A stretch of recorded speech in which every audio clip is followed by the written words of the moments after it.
Levítico, capítulo 1.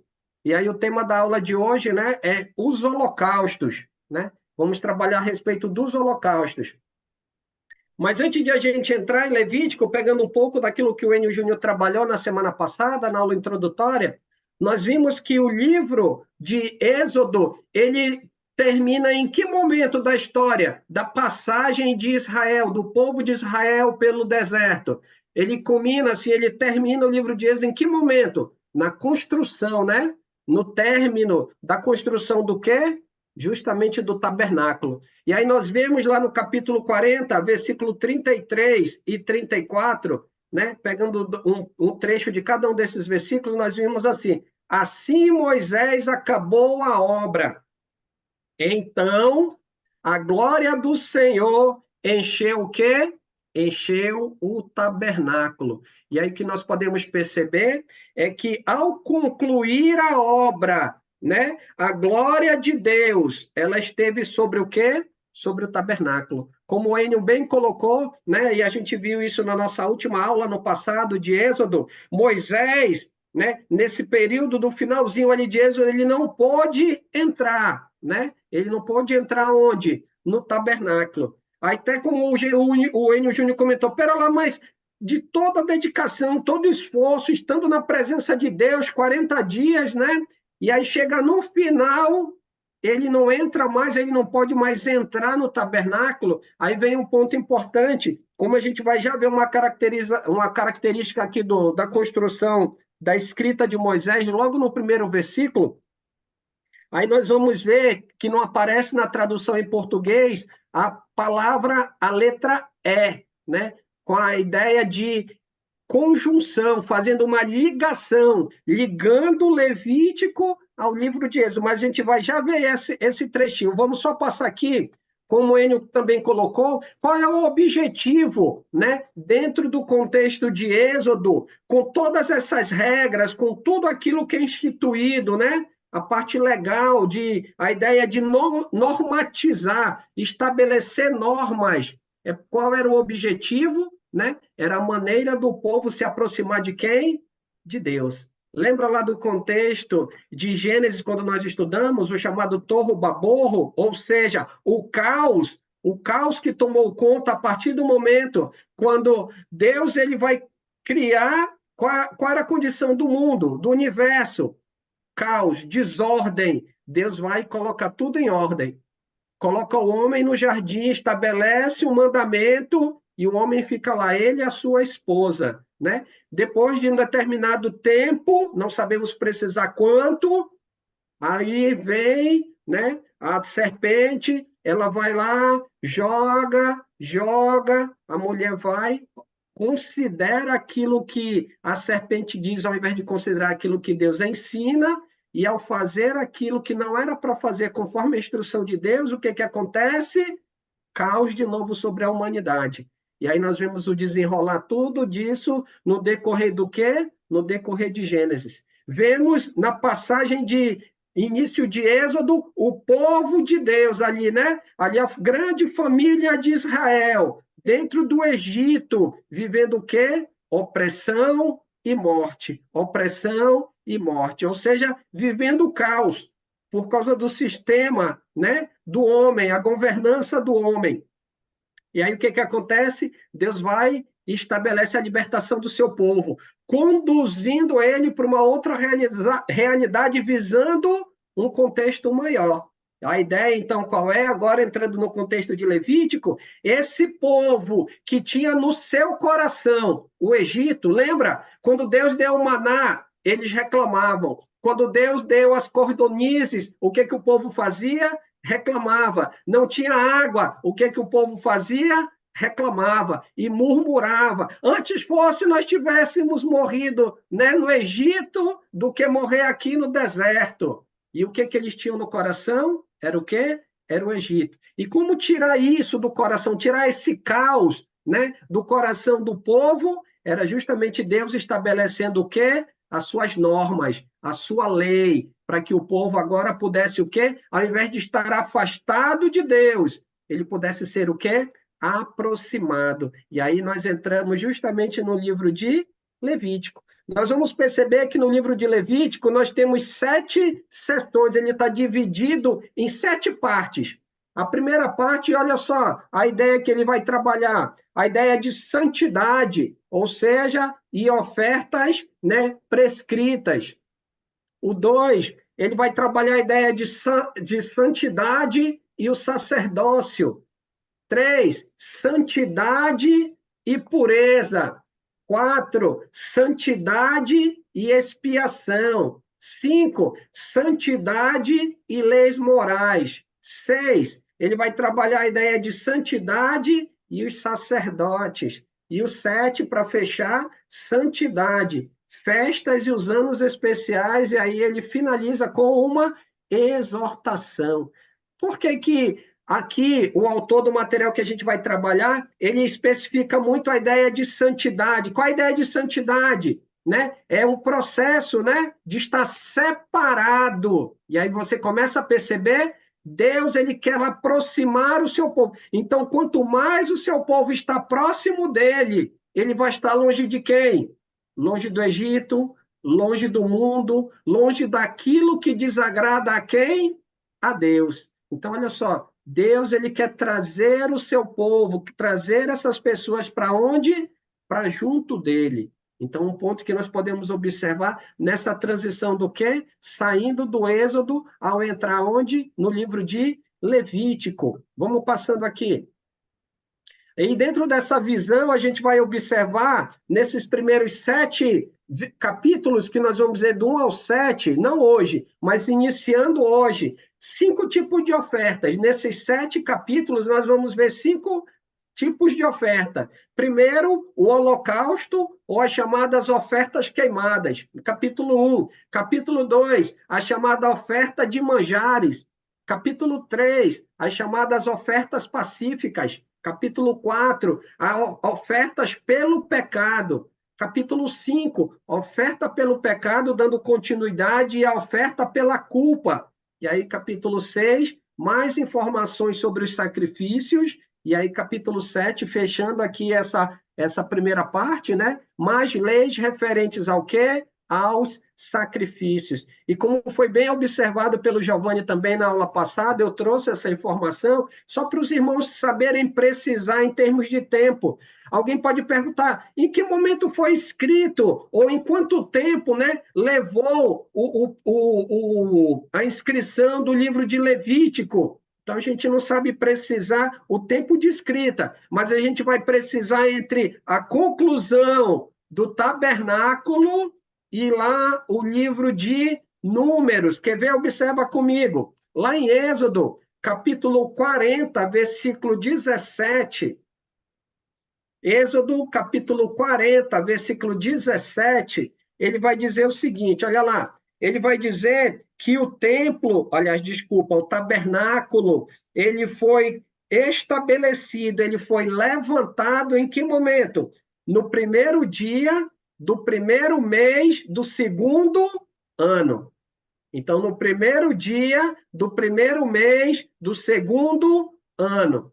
Vai comigo lá em Números, capítulo 1, versículo 1. Números, passando Levítico, o próximo livro. Números, capítulo 1, versículo 1.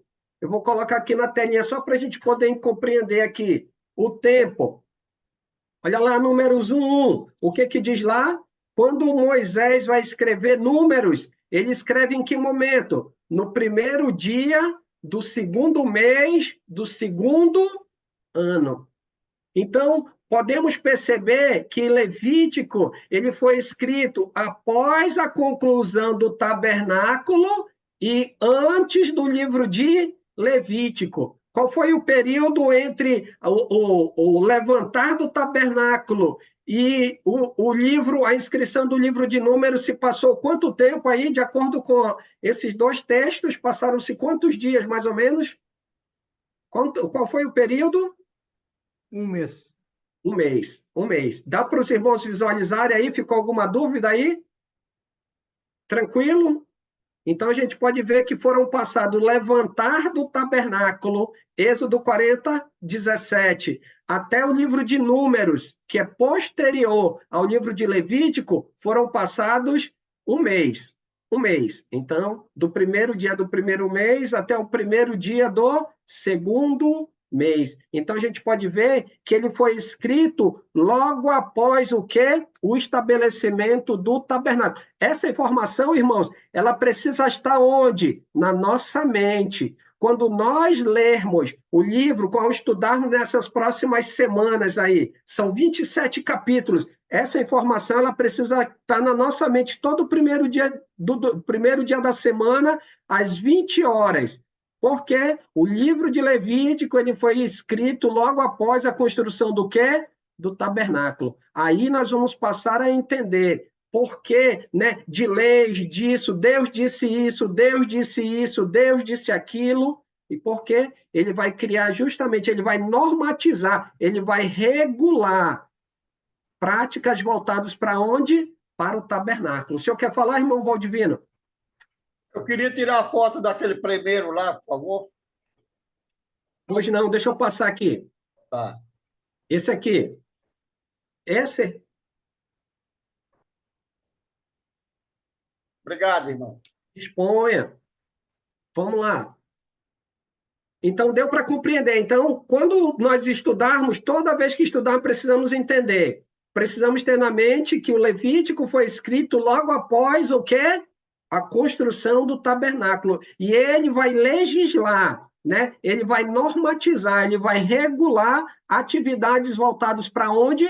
Para o tabernáculo. E é o que nós vamos observar. Tranquilo? Vamos passando aqui, então. E aí, o que nós vamos observar? Lá no capítulo 1, os holocaustos, né? E vamos ver o quê? As origens dos regulamentos. E aí vem um pontinho lá, quando eu disse para você, lá em Levítico, capítulo 1, versículo 1. Na versão português, ele não usa a letrinha E no começo aqui, que vai ter, em termos gramaticais, a funcionalidade de uma conjunção. Ele vai ligar. No hebraico, no texto original, eu tenho aqui do meu lado aqui, ele diz, e chamou o Senhor a Moisés. Se a gente perceber lá no versículo 38 de capítulo 40, versículo 38 de Êxodo, diz assim, de dia a nuvem do Senhor repousava sobre o tabernáculo, e de noite havia fogo nela, à vista de toda a casa de Israel, em todas as suas jornadas.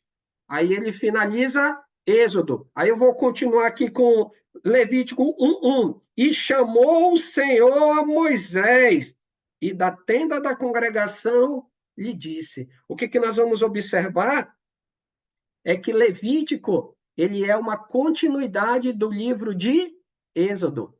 De Êxodo. Por quê? Porque justamente ele vai, aquilo que eu já disse para os irmãos, ele vai trabalhar, né, regular, normatizar a prática, o uso, né, do tabernáculo, seja para os sacerdotes ou o sumo sacerdote, seja para quem? Para o povo. O conhecimento do livro, ele era necessário a quem? Aqueles que iam usar, ou seja, como a gente vai ver hoje, fazer uso do altar, mas também o povo precisava saber o que levar, a característica dos animais, quais os animais nós podemos levar para justamente como oferta, como holocausto, como nós vamos observar na aula de hoje, ok? Versículo 2. E aí, o que Deus disse a Moisés? Um outro detalhe, irmão, só para não passar batido aqui. Eu deixei marcado aqui, já ia passando. Quando Deus chama Moisés, versículo 1, de onde? De onde? De onde Deus fala com Moisés? Deus chama Moisés e ele fala com Moisés de onde? Versículo 1. Da tenda do encontro. Isso, da tenda da congregação, que em outras palavras é o quê? A tenda da congregação, em outras palavras, é o quê? Lá no finalzinho de Êxodo, é o quê? tabernáculo.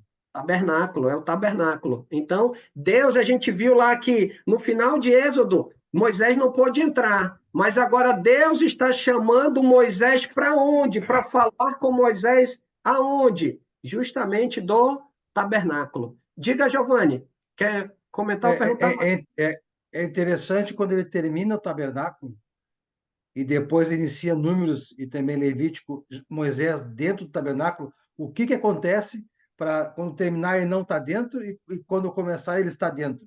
A resposta está lá em Êxodo 29, a consagração dos sacerdotes, lá no versículo 10, onde ele fala, traga o novilho para a frente da tenda de encontro, ou seja, o tabernáculo foi pronto, está à frente, Arão e seus filhos colocarão as mãos. Então, esse período que não pôde entrar, porque na frente eles foram consagrados ao Senhor, o sacerdote e o sumo sacerdote. Depois de consagrados, no Êxodo 29, aí sim eles vão entrar no Levítico 1 e também em Números 1. Isso. E aí um outro ponto também, né, Giovanni? Depois de tudo isso, aí no início do primeiro versículo de Levítico, quem é que é Moisés que se oferece para entrar? Não, é Deus que chama, dizendo agora, Moisés, agora sim, você pode vir até o quê? Até a minha presença. Então é um chamado de Deus. Então Deus chama Moisés, versículo 2, e diz o que para Moisés? Fala aos filhos de Israel e diz eles: quando alguns de vós trouxer a oferta ao Senhor, trareis a vossa oferta de gado, de rebanho ou de gado miúdo. Um ponto que chama a atenção aqui, nós podemos perceber que dentro dessa ideia que nós vamos olhar aqui, Deus, né, ele já coloca como no momento que ele constrói o tabernáculo, já seria uma iniciativa da parte de quem levar a oferta? Seria a iniciativa de quem levar a oferta depois que o tabernáculo estivesse pronto? Quem ia levar a oferta? Segundo, pode falar, fica à vontade. O tabernáculo está pronto. Deus deixou tudo pronto. Inclusive, preste atenção. Logo na entrada, passou a cortina, né, do átrio. Logo após ela tem o altar. Então, aqui, quando está tudo pronto, Deus, quando começa a falar no versículo 2, ele está dizendo, então, depois de estar tudo pronto, quem é que vem até o tabernáculo para ofertar? Sacerdote de Israel. Os filhos Israel, os filhos de Israel. Vai ser iniciativa do povo. Já imaginou? Você comprou um carro, tá bonitinho, tá quitado, comprou no cash, ele tá lá na sua garagem. Será que a gente não vai querer usar ele? Tá vendo qual é a ideia? Tá bonito lá, tá pronto, o tabernáculo tá com cheiro de novo ali. Tudo preparado. O povo todo, mediante aquilo que Deus colocou no livro de Êxodo, ofertou o seu melhor. Moisés teve que mandar parar com as ofertas, porque já estava dando o quê? O material já estava suficiente para a construção do tabernáculo. O tabernáculo está pronto. E aí agora, o que Deus vai fazer? Está dizendo, fala aos filhos de Israel e diz eles, quando alguns de vós trouxeram o quê? Oferta. A palavra oferta aqui no versículo 2, irmãos, no hebraico significa korban. Korban, ou seja, oferta. O que significa? A ideia de que aquilo que é levado para perto de Deus. Então, todas as vezes que o povo, ele pegava e entendendo aqui, essa oferta, ela não é uma oferta no sentido assim, uma oferta obrigatória para cumprimento de mandamento, não. É uma oferta voluntária. O povo se viu na iniciativa de levar, né? Levar a presença de Deus, e aí nós vamos trabalhar os elementos daqui. Então, a ideia aqui é levar algo, né, para perto de Deus, ou seja, ser sacrificado no altar. E a gente vai já entender qual é essa ideia desse sacrifício, já já. Então, ele trabalha a ideia da iniciativa do povo. Então, se o povo vai vir ofertar, o povo precisa saber os critérios, não é verdade? As normas, de que forma, que tipo de animal ele vai poder ofertar. macho, fêmea, pode ser um animal de qualquer jeito, machucado, faltando uma perna, pode ser ave, pode ser cabrito, pode ser o carneiro. E aí, o que é que ele vai fazer? Vai normatizar, né? Ele vai regular, vai dizer as características, quais animais devem ser levados. Deu para entender? Então, antes que o povo tome a iniciativa de trazer as ofertas na presença de Deus, Deus vai estabelecer, olha, ok, eu quero que seja desse jeito. Trazendo para os nossos dias. É para celebrar ceia? Então é para celebrar ceia desse jeito. Pão sem fermento, fruto da videira. Deu para entender? É para adorar a Deus no contexto da nova aliança. É para ser quinta? É para ser terça-feira? O dia. Não. É no primeiro dia da semana. É no primeiro dia da semana que a ceia é celebrada. É no primeiro dia da semana que a oferta, né, é separada de acordo com o princípio bíblico, e aí é o dia da semana em que a igreja do Senhor se reúne. Por quê? Como nós temos lá no contexto de Lucas, como estudamos ano passado, é porque nesse dia foi que o Senhor ressuscitou. Então, esse dia precisa ser o quê? Celebrar não o dia em si, mas o momento de nós nos reunir. Então, Deus, ele regula, seja no contexto da velha, seja no contexto da nova aliança, Deus, ele regula, né? Então, vamos lá, continuando. Então, a gente vai perceber o seguinte, o povo vai trazer a oferta, ok. Mas se você percebeu, como a gente já estudou, já o povo, né, assim, quando eu digo a humanidade, ela já, várias ofertas têm registradas desde Gênesis. Olha aqui comigo, eu vou citar as passagens. Aí você quiser anotar, tirar um print da tela, né? Nós temos aí, ó, por exemplo, a oferta de Caim e Abel, lá em Gênesis capítulo 4. Nós temos a oferta de Noé, no capítulo 8 de Gênesis. Nós temos a oferta de Jacó, lá no capítulo 31 de Gênesis.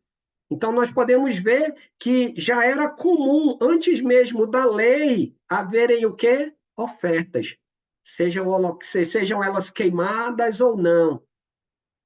E os holocaustos, no caso aqui, o holocausto e as ofertas pacíficas, nós também temos exemplos, olha aí, em Gênesis capítulo 8, versículo 20, lá em Gênesis capítulo 22, versículo 2, em Êxodo capítulo 10, versículo 25, Êxodo capítulo 20, versículo 24, no próprio capítulo diz também 24, versículo 5. Então, há registros de ofertas, né? Há registros de ofertas, né? Sejam elas por holocausto, sejam elas ofertas pacíficas. Agora, num ponto, uma questão para a gente refletir. E por que elas foram registradas aqui? Qual é a finalidade disso que Deus está trabalhando nesse início do Levítico? Será a finalidade de Deus em relação a isso? Alguém gostaria de compartilhar? Normatizar, regulamentar? Isso, justamente. É isso mesmo, Giovanni. Ele quer colocar dentro dos moldes que agradam a quem? A ele. Lembra? O dízimo. O dízimo foi criado a partir da lei? De modo nenhum. O dízimo já era uma prática, fazia parte da cultura. Lembra lá quando nós estudamos em Gênesis, quando houve aquela guerra de 5 reis contra 4? E aí levaram Jó e a sua família, levaram os reis derrotados. Quando Abraão soube, ele levanta uma quantidade de servos, vai, resgata, derrota aqueles reis, ele volta, encontra Melquisedeque, e de todo aquele espólio de batalha, aquele despojo de guerra, o que ele faz diante de Melquisedeque? Ele oferta 10% do valor. Ou seja, o dízimo, ele não foi normatizado, né, no sentido criado, perdão, ele não foi criado, né, pela lei. Na época do contexto do não, mas ele passou a ser regulado para ter características dentro do quê? Dentro da lei. Ou seja, já fazia parte, assim como os holocaustos, assim como os sacrifícios. Deus está trazendo, mas ele está criando normas, regras, de acordo com a sua vontade, para quem? Para com o povo de Israel. Só para ficar claro, tá bom? Vamos passando aqui. Então, a ideia é que as leis levíticas, elas visavam regular as ofertas no tabernáculo. Então, ok, um israelita resolveu levar as suas ofertas. Ao ter essa lei regulada, descrita, então ele não vai fazer de qualquer jeito. A dona Neuza, se eu, dona Neuza, Giovanni, cada um de nós vivesse naquela época, a gente não ia fazer, não, eu não quero levar esse animal, não. Eu quero levar uma galinha. Não, não tem brecha, tem que seguir a regra, ou seja, de acordo com o contexto estabelecido pelo Senhor. Então tem que seguir essa regra. Por isso que Deus trabalhou, para que não seja algo desordenado, mas seja de acordo com a sua vontade, do modo como ele quer ser seguido, né, ou obedecido. E olha um ponto que nós vamos observar, versículo 3. Se a sua oferta for holocausto de gado, né? Olha lá o termo. Então, a primeira oferta que vai ser trabalhada aqui no capítulo 1, a partir do capítulo 1, perdão, é a oferta por holocausto. O holocausto. Agora, o que vem a ser o holocausto? Você tem uma ideia do que seria o holocausto? Essa oferta. Desculpa, Edson, repete, por favor. Sacrifício. Era um sacrifício. Mas qual seria a característica desse sacrifício? Vamos observar aqui. Alguém gostaria de responder? Qual seria a característica desse sacrifício? Característica? Qualquer animal, né? Não, é remissão de pecado. Olha só, vamos lá, vamos trabalhar. Queima. Animal sem defeito. A queima. Okay. Ela era feito, olha só, Giovanni, é isso mesmo. Olha lá, Giovanni. A palavra holocausto no hebraico, cadê? Pronto. É aquilo que sobe. No hebraico, a palavra holocausto significa aquilo que sobe. E a gente vai entender por quê. Observa comigo. Versículo 17, do versículo 17 do capítulo 1, lá no último versículo. E também o versículo 9, na segunda parte dos dois. Eu trouxe aqui o versículo 17. O 9 fala de maneira resumida. Olha o que diz o 17b. O sacerdote a queimará sobre o altar, em cima da lenha que está no fogo. É holocausto, oferta queimada de aroma agradável ao Senhor. Quando nós ouvirmos o termo holocausto, também não é errado dizer oferta queimada. Por quê? Porque ela é levada justamente ao quê? Ao altar. E o altar vai estar em que estado? Quando essa oferta for colocada sobre ele, vai estar em chamas. E o que vai sobrar dessa oferta? Fumaça, cinzas. Deu para entender, Edson? Então, essa é a ideia da característica. Perfeito. Essa é a ideia da característica, ou seja, uma oferta queimada. Em outras palavras, irmãos, o animal ele era completamente consumido pelo fogo. E subia, no caso lá, ele ao ser queimado no fogo do altar, aquela fumaça, ela subia à presença de quem? A presença do Senhor, em sentido figurado, né? A ideia de que ela ia para o alto. Então, a ideia do quê? Por isso que ele finaliza aqui no versículo 17, olha lá, oferta queimada de aroma agradável ao Senhor. Ou seja, a ideia de holocausto, ou seja, aquilo que sobe, né, pode também ser trabalhado com a ideia de oferta queimada. Tranquilo? Deu para entender? Alguma dúvida aí? Tranquilo? Ok? Vamos passando aqui. Qualquer dúvida, é só levantar a mãozinha. Agora, quais animais eram utilizados?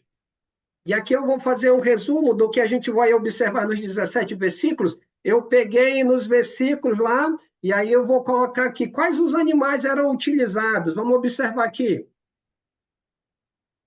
O gado, lá no versículo 3, na primeira parte, gado.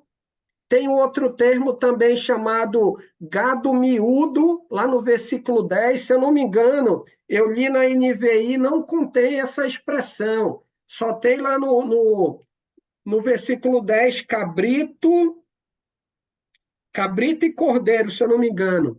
Dá uma olhadinha aí, Giovanni. Eu acho que não tem gado miúdo, não é isso? É isso mesmo. Na NVI não tem. Na NVI não tem, eu consultei. Aí eu fiquei assim, encabulado, porque eu trabalho com a NVI, eu vou trazer no final aqui, e aí eu disse, espera lá, vou olhar no original. Aí eu olhei no original, na versão hebraica, lá ele consta, os três, gado miúdo. Aí alguém pergunta assim, qual é a diferença de gado para gado miúdo? Aí faz que nem o caboclo, né? É o contrário de gado graúdo. Um gado cevado, um gado grande, um gado miúdo seria o contrário justamente de um gado cevado. Era um gado menor. Mas a gente vai observar que dentro da característica do capítulo 1, ele tem duas características específicas que a gente vai observar. Fala, Giovanni. Não seria como para os gaúchos aqui o novilho? O novilho é uma carne macia, uma carne boa. Ele, Seria ele isso, não? cita, ele cita novilho aqui no versículo, cadê? No versículo. Ele fala novilho no versículo 5. Ele faz a menção no 3 de gado, provavelmente é um novilho. Esse gado não é tipo, assim, vamos entender, pode ser, Giovanni, um boi bem grande mesmo, ou também um novilho, né? A gente vai ver que existem tipos de animais, e aí eu vou já dizer por que que são animais diferentes. A gente vai já chegar nesse ponto. Então, gado miúdo, versículo 10. Aí ele continua, cordeiro, lá no versículo 10b. No 10c, ele vai trabalhar cabrito, né? Então, temos o gado miúdo, cordeiro, cabrito. Alessandro, Oi, pode na, dizer, mano. na NVI, versículo 2, ele traz o gado ou do rebanho de ovelhas, No que deve ser o versículo. gado miúdo. É. Ok. Aí ele vai trabalhar, não além dos mamíferos aqui, do gado, dos animais de pasto, ele vai trabalhar aves. E aí vamos ter aí versículo 14, na segunda parte, a rolinha. E também no versículo 14b, o pombinho. Aí você pergunta, mas que discrepância é essa? Começa com gado, termina com pombo, um pombinho aqui lá no final do versículo 14. E aí, por que disso, irmãos? E aí vem justamente o quê? Os diferentes animais eram considerando, olha só como é que Deus ele trabalha, né? Os diferentes animais eram em razão justamente das condições financeiras dos ofertantes. Um judeu mais abastado, com mais recurso, ia oferecer um boizão cevado, né? Um judeu mais humilde, mais simples, não tendo quase condição, ele ia levar diante de Deus para fazer o holocausto uma rolinha ou um pombinho. Deu para entender? Então, por isso a característica, né? Por isso que é essa distinção. Mas um ponto que a gente vai observar desses animais de pasto é justamente aqui, ó, lá no versículo 9. Aliás, versículo 3 e versículo 10. Ele vai usar essa expressão aí, ó. Oferecerá um macho, o quê? Sem defeito. Então, se vai ofertar o gado, se vai ofertar o cordeiro, se vai ofertar o cabrito, ele precisa ser o quê? Fêmea? Macho. Não, macho. Macho. E ele tem que estar faltando uma perna, faltando uma orelha, tá sem o rabo? Não. Tem que estar sem defeito, não pode estar com defeito. Isso de acordo com Levítico capítulo 1, versículo 3 na primeira parte e o versículo 10 na terceira parte. Pode falar, Giovanni. Eu li rapidamente que interpretei da seguinte forma, Alessandro. Diga, mano. Três tipos de holocaustos, versículo 3, 10 e 14. Se o holocausto for de gado, aí oferece mais sem defeito. No caso do gado, versículo 5 tem que ser o gado novilho. No 10, se a oferta for um holocausto do rebanho, quer cordeiro, quer cabritos, aí é um outro tipo. Aí ele explica Isso. direitinho. E depois o último, se a sua oferta for um holocausto de aves, aí traga rolinha ou pombinho. Então tem três Isso. tipos. Gado tem que Isso. ser novilho, O de rebanho pode ser cordeiro ou cabrito, e o de aves tem que ser rolinha ou pombinho. Isso. E aí, talvez, pelo fato de ser rebanho, né, esse gado ele pode ser mais miúdo, né? Ou seja, ele não vai ser tão cevado como se fosse um gado que já tivesse sido preparado para isso. Então, é por isso que ao trabalhar a ideia lá de gado miúdo, né, fazendo pesquisa em outros comentários e até mesmo no material, ele trabalha a ideia do contrário do gado cevado. Ou seja, ele não teria tanto porte, mas ele sendo sem defeito e sendo macho, ele poderia ser utilizado justamente para esse sacrifício. Tranquilo, Giovanni? Diga, irmão José Augusto. Glória, boa noite, irmão. Ô, irmão, como você destacou bem, e me chamou a atenção também, da solicitação do sacrifício ser solicitação de determinação. Tem de um macho. Né? Então, novamente, há uma destaque aí entre macho e fêmea, assim como tem homens e mulheres. Então, às vezes, a gente fica a se perguntar, né? E a gente tem uma certa ideia, uma atitude para com o homem de ser machista. Mas não é, são Deus, né? Então, é um caso para nós pensarmos, para amadurecer. Um ponto bem observado, por exemplo, se a gente pegar esse princípio, irmão, por exemplo, olhemos lá, por exemplo, para a conduta do tabernáculo. Quem é que conduzia as ofertas e os sacrifícios no tabernáculo? Eram os filhos de Arão, ou seja, eram homens, né? Então a gente pode ver que Deus ele é específico, seja para quem vai conduzir, para quem vai servir ao Senhor, porque vai estar lá no tabernáculo a serviço separado para esse fim, e aquele que vai ofertar, ele também precisa seguir os critérios estabelecidos por quem? Pelo Senhor. Só para ficar claro, irmão José Augusto, muito agradecido. Vamos lá, vamos continuando. E como você bem observou, Giovanni, de fato são três tipos de ofertas aqui, de fato, é isso mesmo. Eu juntei, por isso que eu peguei lá a ideia do macho sem defeito, utilizada para os animais de pasto, né? O gado miúdo, cordeiro e cabrito. Com os pássaros, essa regra não vai ter. Não vai ter essa ideia de macho sem defeito, mas vai ser específica para isso. Por isso que eu coloquei a setinha voltada aqui para o 3.1. Mas, claro, ela vai ter as suas características lá no finalzinho também, a partir do versículo 13. A partir. Versículo 14. Né? Aí ele vai dizer: se a oferta ao Senhor for holocausto de aves, né? E aí é justamente ele vai trabalhar a característica do que vai ser feito com esse animal. Um outro ponto que também me chama a atenção aqui no capítulo 1, irmãos, é justamente o que? O sangue no holocausto. O sangue no holocausto. E se você perceber nas três, ele vai trabalhar esse ponto. Observa comigo, aqui eu vou usar a versão NVI para ficar mais assim simples para a gente poder entender as passagens. Lá no versículo 5, na segunda parte, ele diz assim: descendentes, os sacerdotes, descendentes de Arão, trarão o sangue e o derramarão em todos os lados do altar. Isso se tratando do gado. Em relação aos animais de rebanho, versículo 11, olha o que ele vai dizer: os sacerdotes, descendentes de Arão, derramarão o sangue nos lados do altar. Lá no versículo 15, na segunda parte, ele diz: e deixarás correr o sangue da ave na parede do altar. Aí a gente para e pergunta, mas por que que Deus, ele descreve, justamente ele enfatiza para esses três tipos de sacrifícios de holocausto, né, dos animais que vão ser utilizados nessa oferta queimada, por que que ele enfatiza o sangue?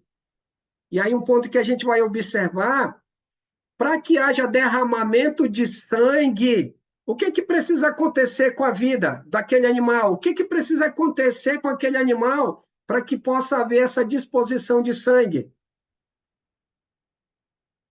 O que que precisa acontecer com o animal? Morrer. Ele precisa ser morto. Ele precisa ser morto. Então, esse sacrifício, né? E o que a gente vai perceber, a ideia por detrás disso é a vida, ela era entregue à morte em substituição ao pecado do ofertante. Então, olha só, perceba bem comigo, ó. Abra aí no capítulo 1, no versículo 3. Vamos ler o versículo 3 e 4, só para os irmãos entenderem aqui. Levítico 1, 3 e 4. Se a sua oferta for holocausto de gado, trará macho sem defeito à porta da tenda. Então, quem é que vai trazer esse animal até a porta da tenda? O ofertante. Versículo 3. O trará para que o homem seja aceito perante o Senhor. Versículo 4. Olha o que o ofertante vai fazer. E porá a mão sobre a cabeça do holocausto, para que seja aceito a favor dele para a expiação. Então, esse ofertante levou o animal lá na porta do tabernáculo. O que ele vai fazer?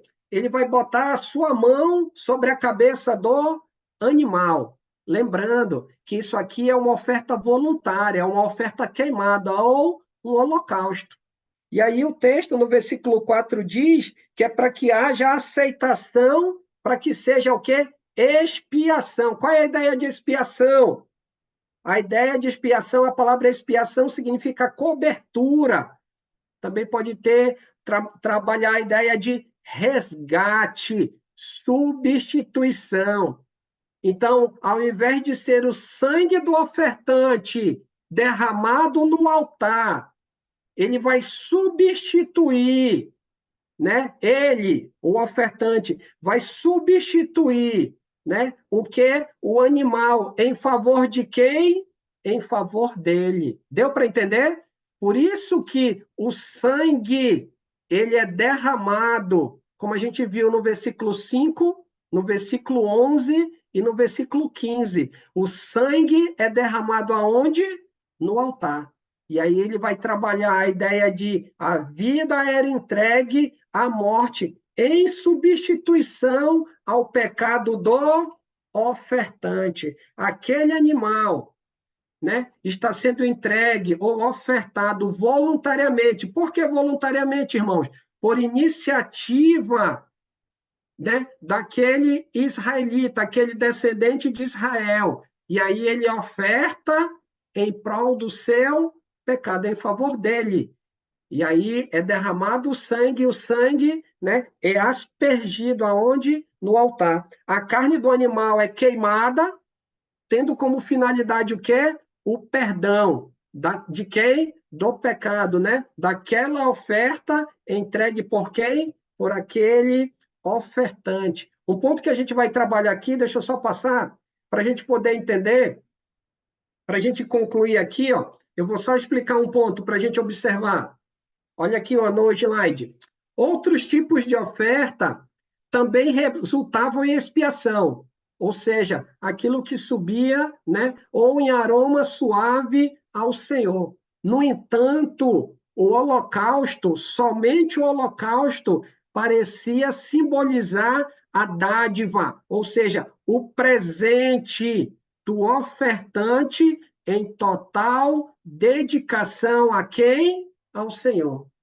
Então, ele ofertava voluntariamente aquele animal em favor de quem? Em favor dele, né? Buscando dádiva diante de quem? Diante de Deus, buscando justiça, perdão diante de quem? Diante do Senhor. Agora, olha um texto. Se você quiser anotar ou abrir, lá eu vou trazer o slide aqui, o versículo, Mateus capítulo 9, versículo 13.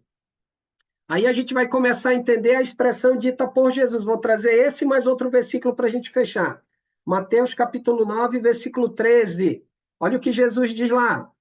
Ide, porém, e aprendei o que significa misericórdia quero e não holocausto.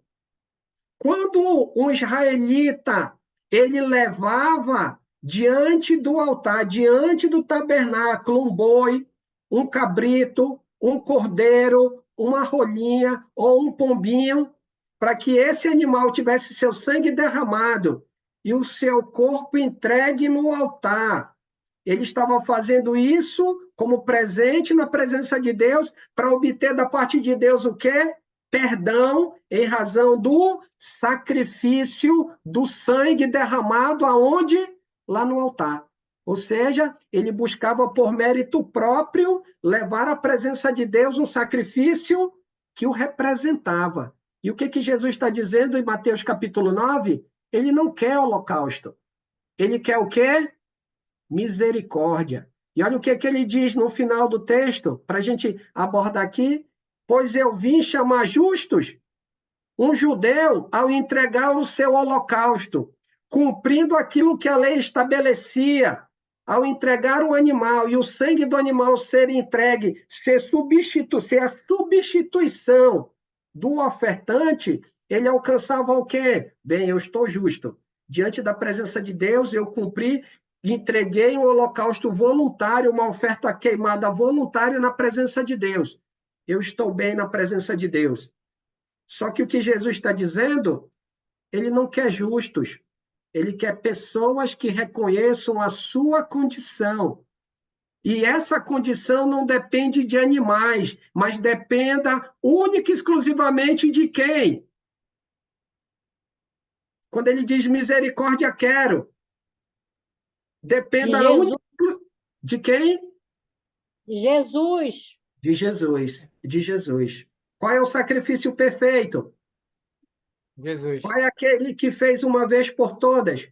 Por isso Jesus. que ele trabalha ao ponto. Eu não vim chamar justos, justos aos seus próprios olhos mediante esforço humano, mediante prática da lei, considerando o contexto, né, que Jesus estava vivendo, mas ele queria que essas pessoas reconhecessem a sua condição de pecado e dependessem única e exclusivamente da misericórdia de quem? De Deus, que estava literalmente sendo revelado por quem? Pelo Senhor, por Deus. Ou seja, Jesus, né, ao vir a essa terra, é justamente a Deus, a intervenção misericordiosa de Deus, ou seja, o sacrifício perfeito. Olha o que a gente vai ver lá em Hebreus capítulo 10, irmãos. Vamos ler o versículo 9 e o versículo 10. Mas antes de ler o versículo 9 e o versículo 10, para a gente fechar, vamos ler o versículo 1. Então, se você estiver anotando, anote aí. Hebreus 10, 1 e Hebreus 10, 1, versículo 1 e versículo 9 e 10. Hebreus 10, 1 diz assim, ó. Ora, visto que a lei tem sombra dos bens vindouros, não a imagem real das coisas, nunca jamais pode tornar perfeitos ofertantes, com os mesmos sacrifícios que ano após ano, perpetuamente, eles oferecem. Esses sacrifícios que foi trabalhado por Deus no contexto de Levítico, considerando, né, a situação do povo de Israel, ele era o quê? Temporal. Era figura, era sombra daquilo que Deus ia revelar na pessoa de quem? Na pessoa de Jesus. Na pessoa de Jesus. O homem, ele não pode se justificar pelo seu próprio mérito. Bem, eu tenho dinheiro, então eu vou comprar um boizão Nelore, mais um senhor boi, e aí eu vou sacrificar, né? Vou sacrificá-lo para que eu alcance diante de Deus justificação. Não, isso teve o seu tempo, isso passou. Não é mais dessa forma. É através de quem? É através de Jesus. E olha o que diz o versículo 9. Versículo 9, ele vai pegar um finalzinho lá de Salmo 40, versículo 6 a 8. Lá no finalzinho, o 9 diz assim, então acrescentou, eis aqui estou para fazer, ó Deus, a tua vontade. Remove o primeiro para estabelecer o segundo. Nessa vontade é que temos sido, versículo 10, santificados, mediante a oferta do corpo de Jesus Cristo uma vez por todas. Então, a ideia das ofertas, como nós vamos ver no contexto aqui, de Levítico, daqui do capítulo 1 até o capítulo 7, elas são sombra, elas são figuras. É importante para que a gente entenda, para que a gente possa explicar para as pessoas, numa conversa, caso no estudo evangelístico, numa conversa cotidiana, surja uma colocação de alguém, nós precisamos ter esse conhecimento para trazer à luz da palavra. E aí, trazendo para a luz da palavra, nós vamos trazer a luz do Novo Testamento. E aí vamos mostrar a importância de quem? A importância de Jesus. Como ele diz no versículo 10, nesta vontade é que temos sido santificados. Na vontade de quem? Na vontade de Deus. Mas na vontade de Deus revelada na velha ou na nova? Deu para entender? Deus ele revelou Jesus. A velha aliança ela teve o seu valor, né? Porque através dela Deus aponta para Cristo. E através de Cristo, o homem hoje, ele obtém diante de Deus sem sacrifícios de animais, sem mérito pessoal, sem obra pessoal. Ele alcança diante de Deus, mediante a vontade de Deus, mediante a obediência a Jesus, ele alcança santificação. Sacrifício esse que foi feito quantas vezes? Uma vez por todas. Tranquilo? Vou passar para o Giovanni, se alguém tiver algum comentário. Alessandro, só leu o 3, o 10:3 para nós, para entender melhor esse aí. Hebreus 10:3. 10:3, Giovanni. Entretanto, nesses sacrifícios, faz-se recordação de pecados todos os anos. Como ele trabalhou no final... Leu 4 agora. Porque é impossível que o sangue de touros, de bodes, remova os pecados. Um ponto que me chama a atenção, Giovanni, é que o próprio versículo 1, se a gente lê, né, ele faz um resumo de tudo isso aqui. Porque como ele trabalha logo no 1, né, ele fala que nunca jamais pode tornar perfeito os ofertantes. Então, por isso que eu trouxe o holocausto, como a gente estudou no capítulo 1, associando, né, ao que trabalha no Novo Testamento, para quê? A gente tenha em mente, para que possa ajudar, esclarecer, trazer à luz da palavra, né? Uma conversa que surja, e aí a gente tem a base bíblica para poder ensinar as pessoas. Tem mais alguma coisa para complementar, Giovanni? Tem, só para reforçar que esses sacrifícios, em hipótese alguma, perdoavam pecados e tiravam os pecados. Era só apenas uma expiação, uma relembrar de seus pecados. Não eram perdoados e não eram tirados. Somente através de Jesus, que foi o sacrifício perfeito. E hoje nós podemos fazer sacrifícios também. Sim ou não? Sim. Romanos 12 e 2. Isso. 12, 1 e 2. Isso, justamente. Isso mesmo. Muito obrigado, mano. Diga, José Augusto. Glória, Alessandro. Isso também nos remete à passagem que o apóstolo Paulo diz, né? O amor de Deus nos constrange. Por causa dos nossos pecados, animais morriam todos os dias. No entanto, como o Giovanni falou, não é tirado o nosso pecado. Quem cometeu o pecado não foi o animal como nós. E a morte do animal, significativamente, ou substancialmente, não ia nos transformar em uma pessoa melhor, uma pessoa sem pecado. Sabe? Então, isso é feito em Jesus. Ainda hoje, nós somos justificados por Jesus, não justos por nós.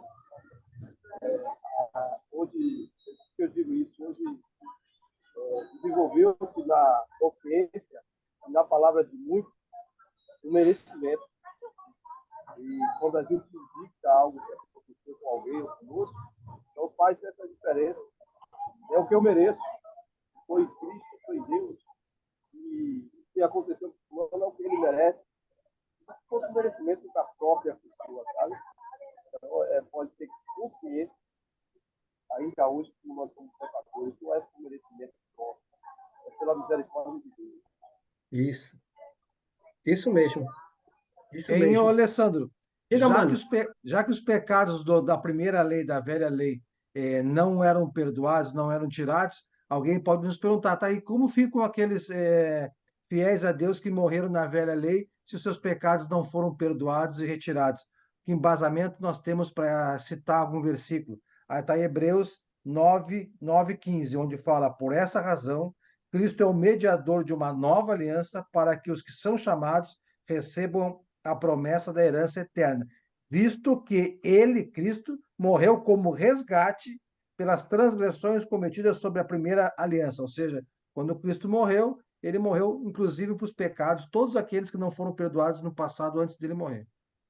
Isso, por isso que um ponto importante, né, Giovanni, quando a gente vê o contexto da velha aliança, que eles, como a gente vê lá no capítulo 11, né, aqueles que viveram pela fé, mesmo sem saber, ó, é um homem, filho de um carpinteiro, nascido em Nazaré, descendente de Davi. Não, eles não sabiam quem era, mas eles criam naquele que Deus revelaria. Tanto é que eles criam na promessa, né? Eles viviam mediante a promessa de Deus. Por exemplo, Abraão, ele creu que através da sua descendência todas as famílias da terra seriam o quê? Abençoadas. Tanto é que o próprio Deus, né, depois de Jacó, quando ele volta, né, Deus também trabalha com Jacó o mesmo princípio. Então, eles viveram, se guiaram através da promessa de Deus. E aí que vem um ponto. Por que Jesus é aquele que vai justificar, perdoar? Justamente porque eles viveram pela fé nas promessas de quem? Nas promessas do Senhor. Então, esse é o ponto. Hoje, para a gente fechar, irmãos, hoje eu e você temos promessas, né? Já temos realizado na nossa vida o perdão de pecados, a presença do Espírito Santo. Sabemos que um dia, né, nós estaremos eternamente na presença de Deus. Isso ainda não é uma realidade, ou seja, não está cumprido, mas nós sabemos e precisamos obedecer e viver, né, olhando além. Para a nossa vida, a morte não é o fim para o cristão, para o discípulo de Jesus. A morte física, ela não é o fim. A morte física, ela vai ser o início da vida que teremos com a volta de quem? Com a volta de Jesus. Então, que permaneçamos firmes hoje, graças ao sangue remidor de Cristo em nossas vidas. Não importa o que a gente esteja vivendo, basta que permanecemos com uma fé obediente e Deus cumprirá. Mesmo que a morte física venha sobre nós, ele vai cumprir sobre aqueles que o obedecem, aqueles que perseveram. Ele cumprirá as suas promessas. Que Deus nos guarde, que Deus nos proteja e continuemos sempre firmes e vivendo a comunhão de quem? A comunhão do Senhor, tá bom? Eu vou passar a palavra para o Renato, para que ele possa nos conduzir na oração e agradecer a presença dos irmãos, tá bom? Ok. Boa noite a todos novamente. Oremos. Santo Deus e amado Pai, graças te damos. Obrigado por mais esse dia, primeiro dia da semana, o qual nós lembramos a tua morte e crucificação. Te agradecemos, ó Pai, por cada um que fez presente, cada família, que o Senhor continue abençoando cada um de nós. Obrigado por ter nos trazido até aqui o livro de Levítico. Nos ajuda a perseverar até o fim aí, estudando, até a tua volta. Abençoa Jeane, Pai, o Senhor sabe todo o sacrifício dela. Ajuda pessoas, levanta pessoas para cuidar de Jeane, para que nada venha faltar a ela. E nos lembre sempre de estar orando também por ela. Abençoa a todos, ó Pai, que vão começar a se deslocar aqui para Salvador, Bahia, esse encontro que vai ter. Dá bênção e livramento nessas estradas, nesses aviões, que seja tudo lindo e maravilhoso, de acordo com a tua vontade. Agradecemos pelo bom professor que está sempre se esforçando aí para estudar, para nos trazer essas boas aulas. Em nome de Jesus, que morreu na cruz pelos nossos pecados, estaremos sempre orando já agradecidos. Amém. Amém. Amém. Boa noite a todos. Amém. Só Boa lembrando, noite. os irmãos, rapidinho, Amém. só antes da saudação. Próxima quinta, a gente inicia o congresso lá na Bahia, conforme o Renato orou. Então, a gente não vai ter estudo quinta, nem o próximo domingo. Alguns irmãos vão participar para não ficar quebrado assim os estudos. A gente vai dar uma pausa quinta e domingo para os irmãos irem, vão participar do congresso, No retorno, aí já na próxima semana, sem ser semana que vem, na outra, normal, quinta e domingo, nosso estudo aqui de Manaus, tá bom? Agradeço a todos, fiquem com Deus. Deus O Enio retorna Boa amanhã. noite, irmão. Boa noite. Paulo César. Até dia 18, Renato. Até dia 18, Paulo César. Bota aí, hein? Boa Bota noite. Aí, hein? Boa noite, parabéns. Boa noite, Mamindo. Boa noite, irmão. Amanhã o Enio retorna com os estudos. Boa noite, Augusto. Beleza.